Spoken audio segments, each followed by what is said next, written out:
Blessed are the pure in heart, for they shall see God. When I hear this beatitude, I immediately want to try to break down what does it mean to have a pure heart. The word pure brings up ideas of cleanliness, things being in order or undefiled, something that's holy and clean.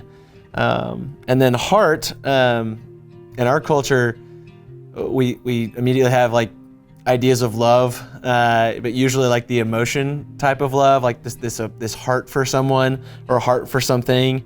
But in most Bible passages, when heart or love is used, it really is supposed to bring up a sense of loyalty or commitment to something. And so if we put those things together, someone that's pure of heart is someone who is loyal and undivided in that loyalty to God, that they have a pure devotion to Yahweh.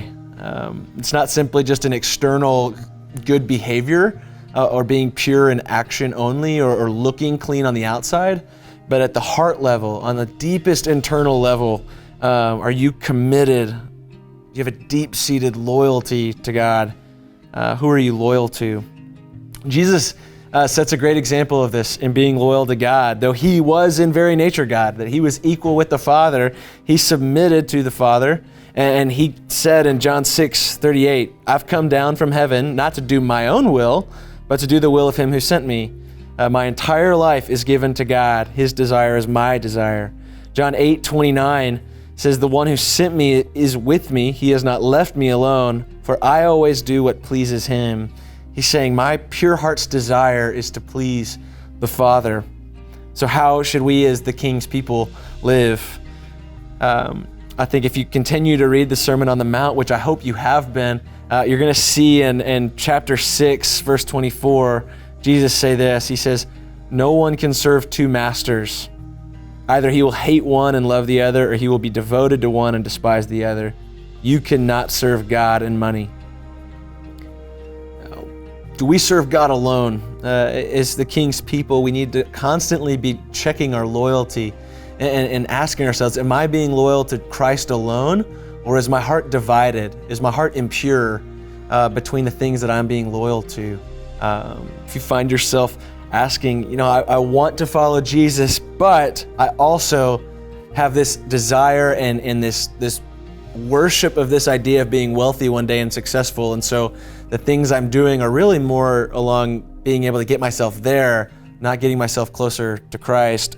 Maybe it's I'm serving this idea of finding pleasure, maybe even serving sex and trying to balance those two things, making passes for yourself on certain sexual behaviors or addictions that you have, and yet saying you also are loyal to Jesus. You can't serve both. You're going to love one more than you love the other. One's always going to win out.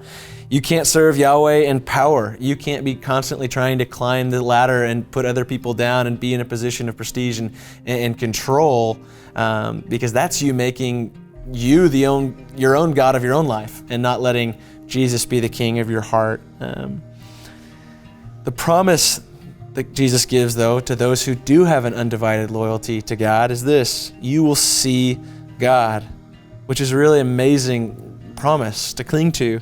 That all the distractions and the discouragements and the evil of this world would be stripped away, and you would get a clear view of Yahweh, the creator of the universe, and the way that he intended us to enjoy creation. You will see God clearly. The writer of Psalm 27 says this: one thing I ask from the Lord, this only do I seek, that I may dwell in the house of the Lord all the days of my life, to gaze on the beauty of the Lord and to seek him in his temple. And that'd just be I'd encourage you to pray that psalm over your life. Pray it until it becomes true of you, that the one thing you seek, the one thing that is the bottom of your heart's desire is to see Yahweh face to face, to be intimately connected to him and know him. That is what it means to be pure of heart.